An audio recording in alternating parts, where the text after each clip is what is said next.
नमस्कार मित्रों, फलित ज्योतिष सिद्धांत में मैं आचार्य के शास्त्री आपका स्वागत करता हूं। हमने लास्ट वीडियो में आपके लिए सूर्य के कारकत्व के बारे में बताया। आज अध्याय 158 में 158 में चंद्रमा के कारकत्व की बात करेंगे। चंद्रमा मेष लग्न में है, 12 भावों में बैठ करके मेष से लेकर के लगन से लेकर के 12वें भाव तक कहाँ जहां जहां बैठेगा वो कैसे फल देगा, आज उसकी चर्चा करते हैं। मित्रों, बहुत आसान तरीके से हमारी चर्चा चल रही है और मैं समझता हूं कि आप इसको समझ पा रहे होंगे और इसका लाभ उठा पा रहे होंगे, इसको सीख पा रहे होंगे। इसको सीखिए अवश्य, ताकि आप जो बहकावा हो रहा है उस बहकावे से आप बचें और इस ज्योतिष को भी समझें कि ज्योतिष बहकाने का विषय नहीं है।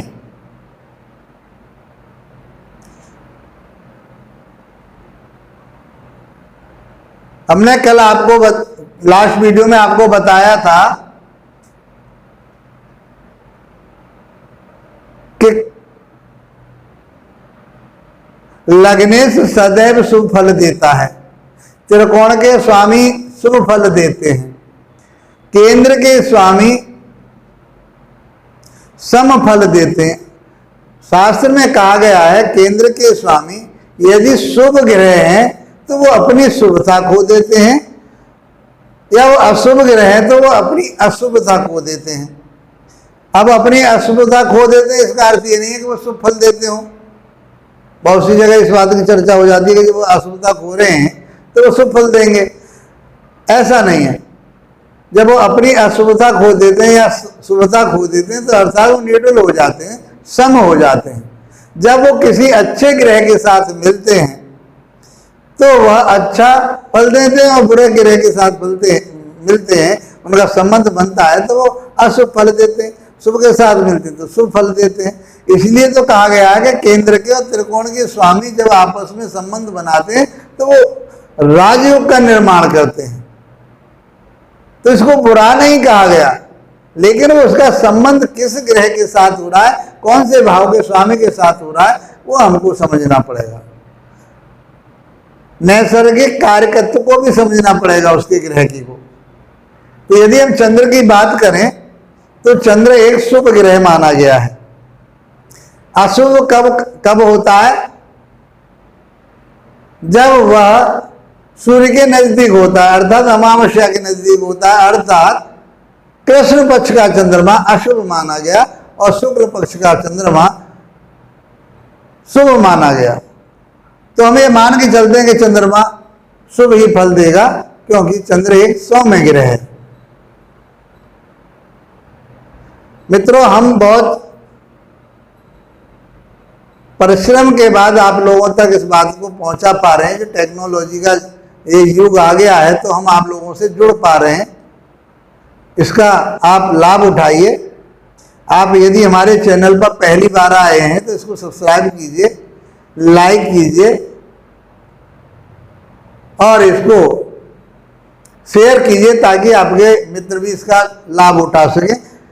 ज्योतिष से संबंधित यदि वास्तु से संबंधित आपकी कोई समस्या है, कोई प्रश्न पूछना चाहते हैं तो आप निसंकोच हमें व्हाट्सएप पर या फोन करके या हमारे फेसबुक पर भी आप हमसे उसके बारे में पूछ सकते हो।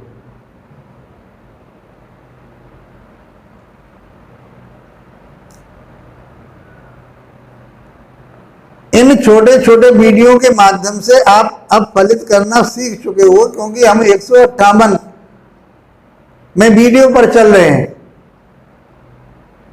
अब आप फलित करने में सक्षम होते जा रहे होंगे। आप ग्रहों के कारकत्व को समझ पा रहे होंगे कि जिस भाव में बैठ करके ये शुभ है या अशुभ है तो कैसा फल देगा। तो चंद्र लगन भाव में बैठ करके, अब चंद्रमा किसका कारक है? मन का कारक है। मानसिकता देखी जाती है इससे। माता को देखा जाता है इससे।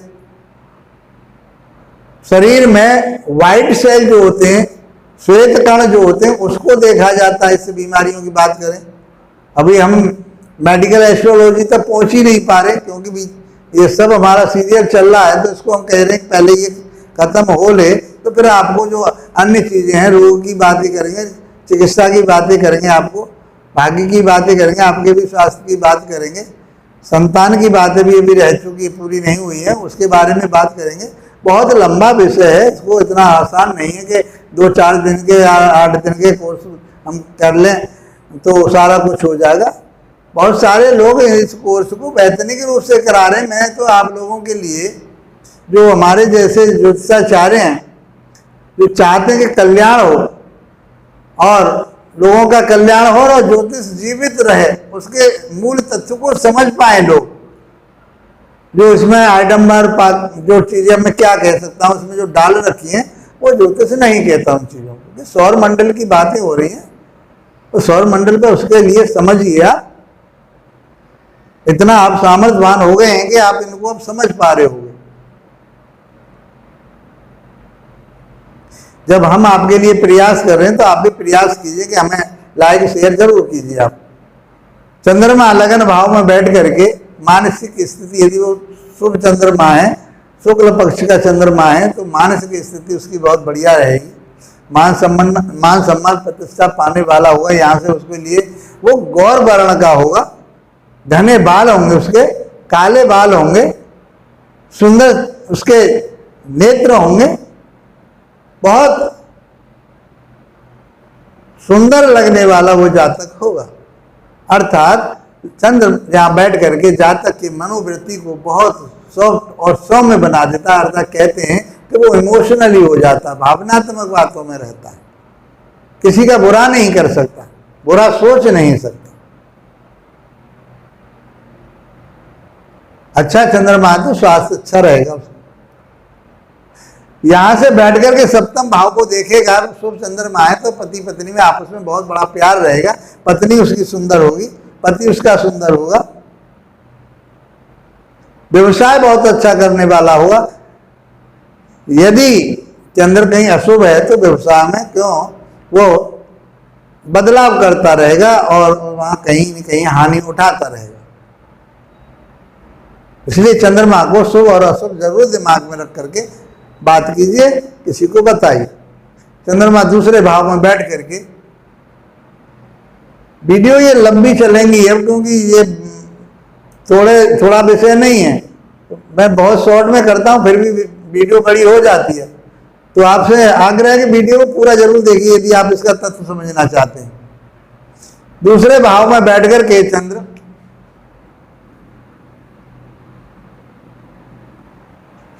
वो बुद्धिमान होगा, अच्छा वक्ता होगा। यहां बैठ करके ये वृष राशि में बैठा है, उच्च का माना जाता है, श्रेष्ठ फल देने वाला माना जाता है, अच्छे परिवार वाला माना जाता है। अच्छा परिवार होगा इसका, इसके पास धन खूब कमाएगा। यहां से बैठ करके अष्टम भाव को देखेगा तो शुभ है तो शुभ दृष्टि और अशुभ है तो अशुभ दृष्टि। तो यहां पर बैठ करके वो गुण विद्या को जानने वाला होगा, विद्वानों को समझने वाला होगा, उनका आदर करने वाला होगा। लेकिन यदि अशुभ चंद्र है तो स्वास्थ्य के प्रति कहीं न कहीं उसके लिए सोचने का विषय बनेगा कि उसके लिए कोई चंद्रमा से संबंधित कफ जनित रोग ना हो जाए। यदि चंद्र तीसरे भाव में बैठ जाए तो यह चंद्र शुभ चंद्रमा है, तो ये पराक्रमी होगा, हिम्मत वाला होगा, भाई बहनों वाला होगा और भाई बहनों के साथ अच्छे संबंध होंगे, यात्रा करने वाला होगा, शौक मौज करने वाला होगा। इसका संगीत के प्रति अच्छा रुझान होगा, छोटी मोटी यात्राएं करेंगे, भाग्योदय उसका होगा, भाग्यशाली होगा, धार्मिक यात्राएं करेगा। यहां से देख करके 7 सातवीं दृष्टि से नवम भाव को, भाग्य भाव को देखेगा, तो उसका भाग्य भी बहुत अच्छा होगा। यहाँ बैठे हुए चंद्रमा को बुरा नहीं कहा गया। यदि अशुभ चंद्रमा है तो फिर वहां कहीं हमें सोचने की बात सोचना पड़ेगा। यदि चंद्रमा चौथे भाव में बैठ जाए तो चौथा भाव उसका अपना भाव है कि चौथे घर का मालिक है, उसे भूमि, भवन, वाहन, माता का सुख, मित्रों का सुख, ग्राम का सुख, लोगों का, समाज का सुख उसको प्राप्त होगा। लोग उसकी इज्जत करेंगे, उसका सम्मान करेंगे। यहां से बैठ करके 10वें भाव को देखेगा तो वो व्यवसाय अच्छा करेगा, अच्छा कमाएगा।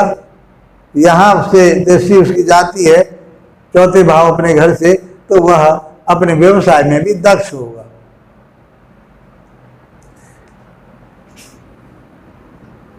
यहां से चंद्रमा यदि पंचम भाव में बैठा हो तो ये मित्र की राशि में बैठा हुआ है, लगन से 5वें भाव में, अपने से दूसरे भाव में, दूसरा भाव धन का, संचित का, परिवार का होता है। तो दोनों कंडीशन में चंद्रमा यहाँ शुभ कहा गया है और यहाँ बैठ करके बहुत अच्छा परिणाम देगा। संतान के प्रति अच्छा रहेगा, संतान उसकी बहुत अच्छी रहेगी। ये खुद विद्वान होगा, विवेकशील होगा, प्रेम करने वाला होगा सभी से, और शिक्षा इसकी बहुत अच्छी होगी, संतान बहुत इसकी योग्य होगी, ये खुद योग्य होगा, किसी बात की यहाँ से कमी नहीं रहेगी। यहाँ बैठ करके 7वीं दृष्टि उसकी लाभ भाव पर जाएगी तो जिंदगी भर, पूरे जीवन वह चढ़ता उतरता धन उसके पास हमेशा आता रहेगा और वो परेशानी में नहीं रहेगा। धन से संबंधित उसे कोई किसी भी प्रकार की समस्या नहीं होगी। यदि चंद्र छठे भाव में बैठ जाए तो छठवें भाव का चंद्र यदि ये अशुभ है तो ठीक माना जाएगा, तो शत्रुओं का नाश करेगा, रोग का नाश करेगा। यदि ये शुभ चंद्रमा है तो इसके लिए, स्वास्थ्य के लिए सोचना पड़ेगा। कफ जनित रोग हो सकते हैं, मन इसका भ्रमित हो सकता है। और यहाँ से बैठ करके ये कोर्ट कचहरी मुकदमा व्यय की बात करें तो ये अत्यव्ययी हो जाएगा और ये कामी भी हो जाएगा। तो वो पैसा अपना जो है ऐसे कामों में व्यय करेगा जो असामाजिक कार्य होंगे।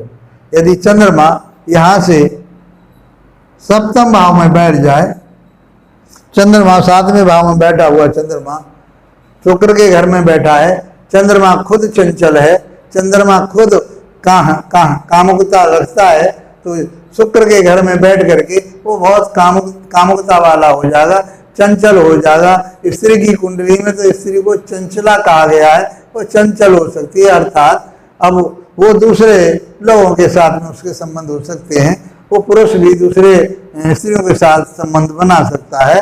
तो यहाँ बैठा हुआ चंद्रमा वैवाहिक जीवन से बहुत अच्छा है, पत्नी के लिए, पति के लिए, आपस में एक दूसरे के लिए बहुत अच्छा चंद्रमा। व्यवसाय वो अच्छा करेगा यहाँ से, क्योंकि बताया है, कितनी बार बताया कि ये 10वें से 10वां भाव पर पड़ता है। जो भावात भावम की जो सिद्धांत है उस हिसाब से भाव को देखते हैं, फिर भाव से उतने ही आगे भाव को देखते हैं, है ना। उस कारक से उतने भाव आगे देखते हैं, भावे से उतने का भाव आगे देखते हैं। तो ये भावात भावम का सिद्धांत है। तो यहाँ से हम क्या कह सकते हैं कि 10वां भाव पड़ता है तो यहाँ उसका व्यवसाय बहुत अच्छा चलेगा और वह प्रसन्न चित्त रहेगा। यहाँ से वो लगन भाव को देखेगा तो मान सम्मान सुंदरता में उसके में कोई कमी नहीं रहेगी, व्यवहार बहुत अच्छा रहेगा उसका और वो भावनात्मक रूप से भावुक होगा। यदि चंद्रमा 8वें घर में बैठ जाए, 8वें घर के बैठे हुए चंद्रमा को देखिए, कोई भी ग्रह 8वें घर में बैठ जाता है तो 8वें घर को अच्छा नहीं माना गया, अशुभ ही माना गया है। तो 8वें घर में बैठा हुआ चंद्रमा स्वास्थ्य के प्रति उसको उदासीन रहना पड़ेगा। कफ जनित रोग हो सकते हैं, चेस्ट संबंधी बीमारी हो सकती है उसके लिए। यदि अशुभ प्रभाव आ जाए तो टीबी आदि की भी समस्या वहां से हो सकती है। यहाँ से बैठ करके वो धन भाव को देखेगा, परिवार भाव को देखेगा। शुभ चंद्रमा है तो वो परिवार को बढ़ाएगा, परिवार के साथ अटैचमेंट रहेगा, धन को बढ़ाएगा, धन कमाएगा। यहाँ बैठ करके विद्वानों का आदर करेगा और गुण ज्ञानों को समझने में वह पूरा सक्षम होगा। बहुत सारी बातें आप अपने अध्ययन में और सीख पाएंगे, समझ पाएंगे। और मैं आपके लिए चंद्रमा के सामान्य फलों की बात कर रहा हूं। यदि नवम भाव में चंद्रमा बैठ जाता है, मेष राशि का स्वामी मंगल का भी मित्र है और यहाँ गुरु का भी मित्र है, मित्र की राशि में बैठा है। 8वें भाव में, 8वीं राशि में वो नीच का भी हो गया था, वहां से भी उसमें कमी आ जाती है, इसलिए यहाँ उसे परेशानी हो सकती है। नवम भाव में बैठ करके मित्र की राशि में, गुरु की राशि में बैठा हुआ, तो चंद्रमा यहाँ पर योग बनाएगा, उसे अच्छा ज्ञानी बनाएगा, विवेकी बनाएगा, धार्मिक बनाएगा और पराक्रमी बनाएगा, यात्राएं करेगा, वो शौक मौज करेगा। लेकिन एक उसके अंदर चीज रहती है कि चंद्रमा यहाँ बैठ करके धार्मिक कैसा बनाएगा कि जो आडंबरों से भरा हुआ होगा। तो आज व्यक्ति को मन से सात्विक होना चाहिए, मन से धार्मिक होना चाहिए, आडंबरों से धार्मिक नहीं माना जाता। आडंबर तो समाज के लिए दिखाने के लिए होते हैं। यदि उसे अपना जीवन मोक्ष की तरफ को ले जाना तो आदमी को स्वयं सात्विक बनना पड़ेगा, स्वयं उसके लिए उन चीज़ों पर चलना पड़ेगा, उनको उस रास्ते पे चलना पड़ेगा। और सत्य के मार्ग पे चलना तो ऐसे समझिए जैसे तेज धार की छुरी पर चलना होता है। तो मित्रों, यहाँ बैठ करके वो आडंबरी बना देता है, लेकिन धार्मिक होता है, अच्छे कर्म करने वाला होता है। इतना बुरा चंद्रमा नहीं है, यहाँ अच्छा ही माना गया है। लेकिन कहीं ना कहीं जो आडंबर है उनमें कहीं न कहीं बढ़ोतरी कर देता है, जो दिखावा दिखाता है। जितना होता नहीं उतना दिखावा दिखाता है। 10वें भाव में बैठ करके चंद्रमा अच्छे फल देगा, व्यवसाय अच्छा करेगा, जल से संबंधित काम कर सकता है, वो अच्छी उन्नति कर सकता है, तरक्की कर सकता है। लेकिन वो शत्रु के घर में है तो कहीं ना कहीं डिस्टर्बेंस होगा। माता का सुख वगैरह उसको मिलेगा उसके लिए, और भूमि भवन वाहन का भी सुख उसके लिए प्राप्त होगा। यदि हम बात करें चंद्रमा की, 11वें भाव में बैठ करके चंद्रमा बहुत लाभ देगा, क्योंकि 11वें भाव में कोई भी ग्रह बैठा हो वो शुभ परिणाम देता है, लाभ ही लाभ करता है। और ये यहाँ बैठ करके चंद्रमा अच्छे लाभ देगा, संतान के लिए अच्छा होगा, संतान उसके लिए कोऑपरेटिव रहेगी, संतान उसके साथ प्रेम करेगी, संतान के साथ उसका प्यार बना रहेगा, और उसकी संतान भी अच्छी पढ़ी लिखी और विवेकशील होगी, और ये व्यक्ति भी विद्वान होगा, और यहाँ से वो संतान के लिए बहुत लाभ देने वाला होगा। मित्रों, यदि यही 12वें भाव में बैठ जाए, 12वें भाव में बैठा हुआ चंद्रमा अति व्ययी बना देता है, चंचल बना देता है, कामुकता उसके अंदर आ जाती है। 7वीं दृष्टि 6ठे भाव पर रहती है तो उसे कफ जनित रोग होने की संभावना होती है। यदि अशुभ है तो वो कहीं कोर्ट कचहरी मुकदमा में भी फंस सकता है, उसे कोई जेल यात्रा और ये भी हो सकती है। इसलिए यहाँ के चंद्रमा उसके शुभता और अशुभता की बात होती है। वैसे मीन राशि का बैठा हुआ है, अपने मित्र के घर में बैठा हुआ है, तो यहाँ बैठ करके वो शुभ फल देगा, इतने बुरे परिणाम नहीं देगा। मित्रों, बहुत आसान तरीके से मैंने चंद्रमा के कारकत्व को 12 भाव में मेष राशि के आधार पर, मेष लग्न के आधार पर वो कैसा फल देगा। अब हम लग्नों की बात कर रहे हैं। 4थे भाव का स्वामी बैठ करके 12 भाव में कहीं भी बैठा हो तो सुख सुविधा, मकान, वाहन उसको सब प्राप्त होंगे। और इन चीज़ों की भौतिक इस जीवन में इन चीज़ों की उस व्यक्ति को जरूरत होती है, वो ये चंद्रमा उसके लिए देगा। इसलिए चंद्रमा सौम्य स्वभाव का ग्रह है, अच्छा ग्रह है, तो वो अच्छे ही परिणाम देगा, उस व्यक्ति के लिए लाभप्रद रहेगा। मित्रों, इसी के साथ आप लोगों का धन्यवाद, नमस्कार।